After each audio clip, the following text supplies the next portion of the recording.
I was camping with my best friend in the summer of 2006. We always went to the same area about 100 miles away from our hometown. Camping was our thing, our favorite thing to do. We always brought a bunch of food, drinks, and equipment. And one time, when we woke up in the morning and came out of our tent, all of our stuff was gone. So from then on, we would always set up a camera at night. We would skim through the usually boring footage the next day. Honestly, we never saw anything exciting and never caught anyone stealing from our site. But this one time, we were watching the footage while eating breakfast and were horrified to see a guy walk into our campsite and sit in a chair that was facing our tent. We watched the clock on the footage, and he sat there for 20 minutes. Then, without warning, the footage showed the man get up, walk over to our tent, and unzip it. He then climbed inside. As you can imagine, we were freaking out. 5 minutes later, the man climbed back out and disappeared. I have no idea how we didn't wake up, and I have no idea what he did while he was in the tent with us.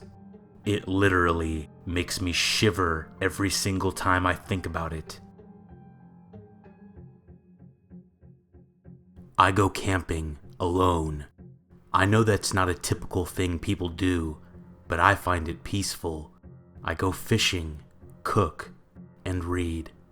This one specific time, however, something happened that made me change my camping location permanently, and I'm not nearly as comfortable going alone as I once was. It was the middle of the night, and I woke up to the noise of something brushing my tent. This has happened so many times before, so I figured it was just the wind. It didn't occur to me that it could be a person until it said, "Come out of there. I want to show you this." The only protection I brought was a pocket knife, so I grabbed it and sat silently, scared out of my mind. After whoever it was said that, they stopped brushing my tent, and I didn't hear anything else. I waited about 10 minutes and decided to attempt to make it to my truck, leaving all of my stuff behind. I slowly unzipped the front flap and peeked my head out. It was so dark, I couldn't see anything, and that's when I panicked. I had no idea if there was a person 2 inches from my face. I got out and started speed walking to my truck. Oh shit, I'm an idiot. I forgot my damn keys. I turned around and started to go back, still not able to see anything. I reached my tent and crawled inside. I grabbed the keys and got back out. Still nothing. No noise. Nothing. I felt relieved, as now I assumed they had walked off away from my tent, and I figured it was just somebody playing pranks on the campers around here. When I got to my truck, I unlocked it and got inside. As soon as the door closed, someone tried to open the door from the other side. I let out a gasp of fear and peered outside. I could see nothing. I started the engine and drove away. I went camping in Big Sur, California with one of my best friends. It was off-season and a Sunday night, so the place was practically empty. We picked a campsite about a half-mile walk to the ocean. It was in a huge, open field surrounded by a lush forest. In the background were limestone mountains, and you could hear the crashing of the ocean's waves. We spent the night around a campfire telling stories and eating. We're both pretty experienced backpackers, too. We are very diligent in ensuring we do not leave any trace of food by our site. I have my dog with me, too. She was leashed around one of the few trees in the field on a long metal leash and full harness. It's a full moon, and it was pouring beautiful blue light across the field. It was absolutely pristine, and breathtaking. Around 1 a.m., something spooks my dog. Now, she is used to the woods, but I mean, she is flipping out, tugging hard on the leash, like she is desperate to escape. She pulls so hard that her harness snaps and she goes bolting across the field into the wilderness. I lose my cool. I drop everything and bolt after her. I'm not thinking straight, running into the woods at night. My only concern was getting her, even if it meant risking my own safety. I rescue her. I find her curled up in a random clearing in the woods, looking ashamed and terrified. Thank God she ran in a straight line. Otherwise, I would have been totally lost. I walk back carrying her, and my heart is pounding furiously at the horror of the idea of her being lost in the wilderness forever. The thought now is still unbearable. I can feel her heart pounding too in my arms. She's terrified. I'm no longer in a great mood. We all head to bed in my tent, but my dog won't lay down. She refuses. Her ears are up, and she's staring intensely at the tent wall, as if she could see right through it, and she's tracking something. It takes a while for my nerves to calm down from my chase earlier. I'm working hard at deep breaths and reminding myself that I'm prepared for anything that I could encounter. That my dog is simply spooked from maybe a raccoon. Maybe she's just exhausted and acting up. Then I hear it, cackling, like a high-pitched laughter that is full of a disgusting type of joy, and it's coming from outside my tent. My senses go on high alert. My body tenses up so tightly, it's like I'm about to break in half. I can't even breathe. And then I hear more cackling, like a group of witches were doing something evil just yards away. It fills my ears, laughing and more laughing. It's loud and it just sounds so wrong. I can't even bring myself to move to look at my friend. It's like my entire body has given up. The laughs are then followed up with blood-curdling screams.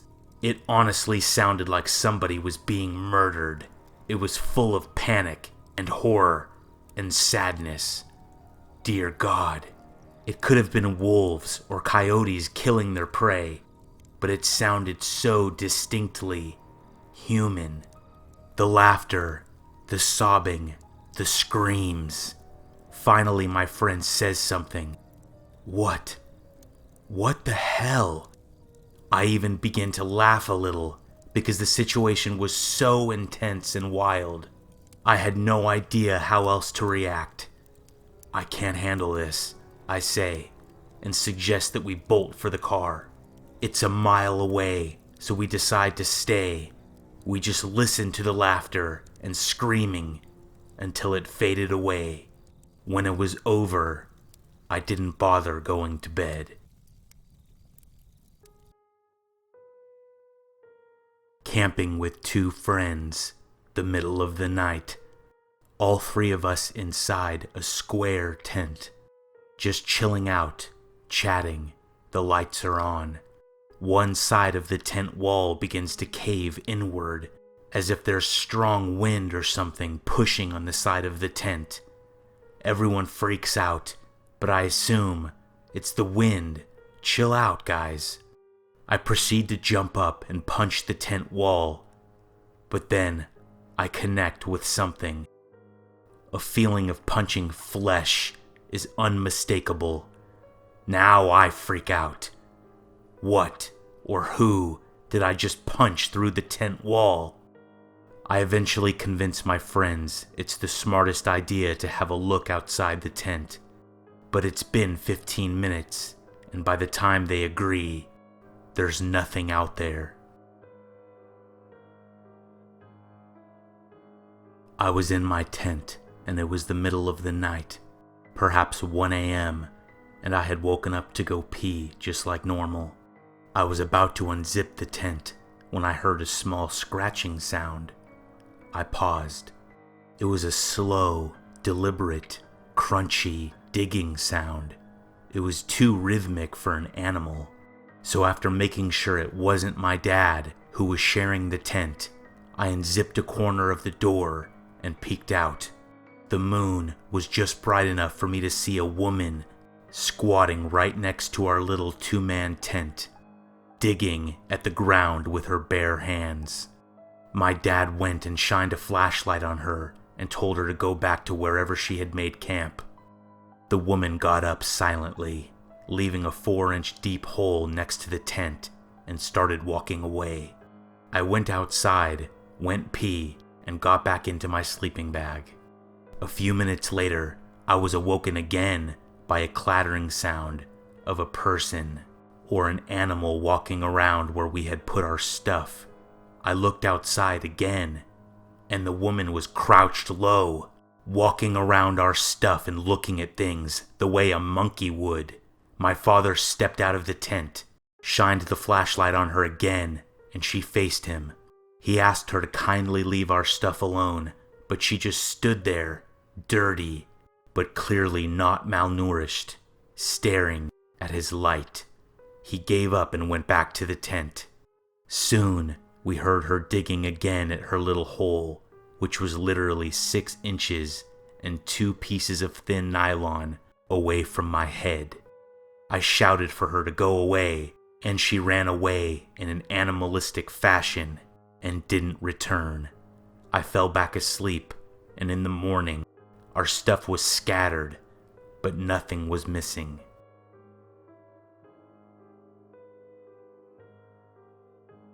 My family holds a camping trip at least twice a year. One year I was walking through the woods with my cousins, and off in the distance, on top of a huge boulder, was a very large cooler. As we were climbing up the boulder to the cooler, we spotted a man, older than us, maybe about 40 years old, leaning against another boulder, watching us. He was smoking a cigarette. He was wearing old-looking torn jean shorts. You know the kind, that used to be pants, and a wife beater. Honestly, we could tell from the sight of him that he was bad news. The creepiest part of this encounter was he was smiling at us.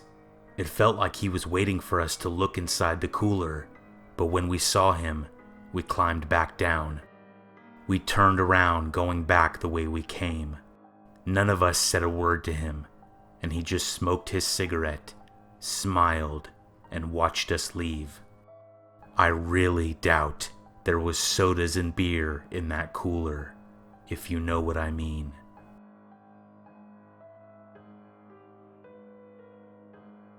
I was camping in Lake Tahoe as a teenager. The usual trip my family took. We would hike, and usually my dad would take the boat up to the lake.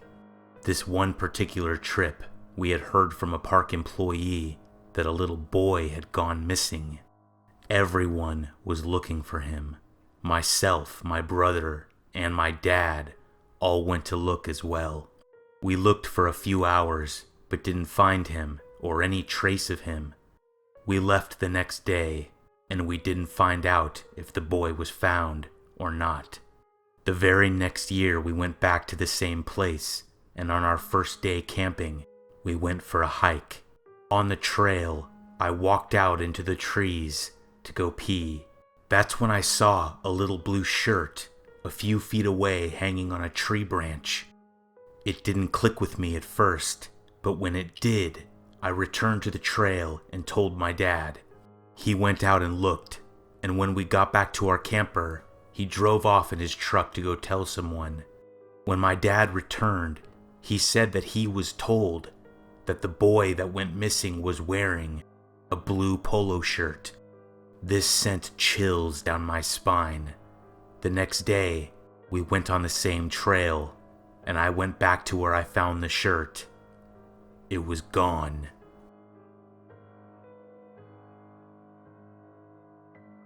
The one and only time I ever went camping with my boyfriend, something crazy happened. It was a popular campsite, and there were many people there when we were. It was in the middle of summer. At some point, we decided to go skinny dipping in the river that wasn't too far after the sun went down. We walked down to the river, and as we expected, nobody was there. While we were messing around in the water, and again, let me remind you, we were not wearing anything, a man appears out of nowhere and is standing in the sand looking at us. I was terrified because the creepy man just stood there. My boyfriend asked him if everything was okay, and I could hear in his voice that he was scared. The man ignored his question and then started walking into the water towards us. I can't tell you what this was like to where you would understand. It was ridiculous, right out of a scary movie. We both started swimming across the river to the other side. We didn't want this creep to get to us. We made it to the other side and saw that he was very close. Naked, not caring, we ran into the trees and up to the campsite on the other side of the river. Luckily, it was very dark and nobody saw us. We ran into a bathroom that was connected to the campsite and just stood there, shivering and asking ourselves if this shit was actually happening. Eventually, we went back to the river and saw that the man was gone. We swam back across. We reached the other side and saw that our clothes and phones were gone. We went back up to the path to our tent and lucked out again. Nobody ever saw us, except that creep. We got dressed and drove up to the office to explain that somebody stole our stuff, but we had to lie and say that it happened during the day because obviously skinny dipping was not allowed. We never saw the clothes or our phones again. What the hell was that guy doing, walking into the river towards us? Your guess is as good as mine.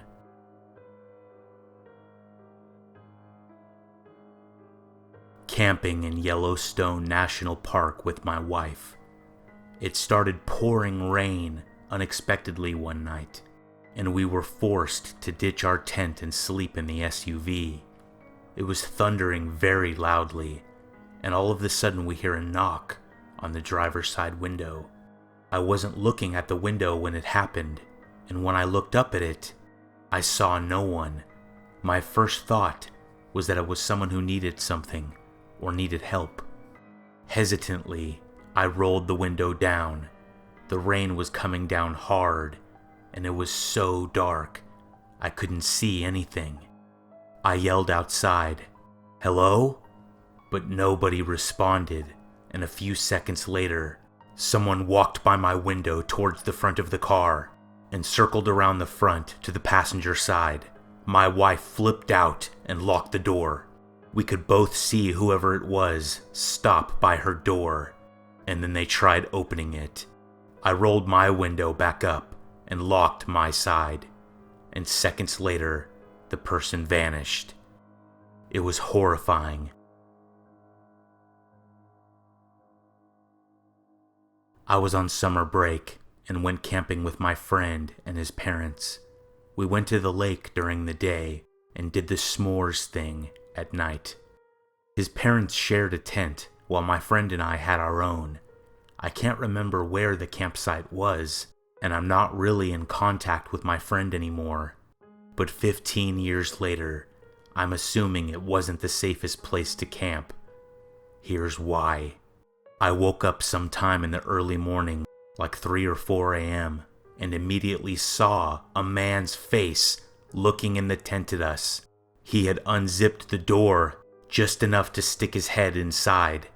He looked absolutely insane. He had big eyes and wild hair. I was so stiff from fear, I literally couldn't do anything. The man kept moving his head from left to right, very, very slowly, as if it was uncontrollable. I guess my friend could hear me breathing loudly or something, because he woke up too. He had the same reaction as me, and just laid there in terror, looking at this mysterious man. I'm not certain how long he was sitting there looking at us, but it felt like hours. shaking his head back and forth. At some point, we heard a noise close by, and so did the man. He disappeared quick, and a couple minutes later we got out of our tent and woke up his parents. The guy was long gone. I'm still afraid of camping to this day.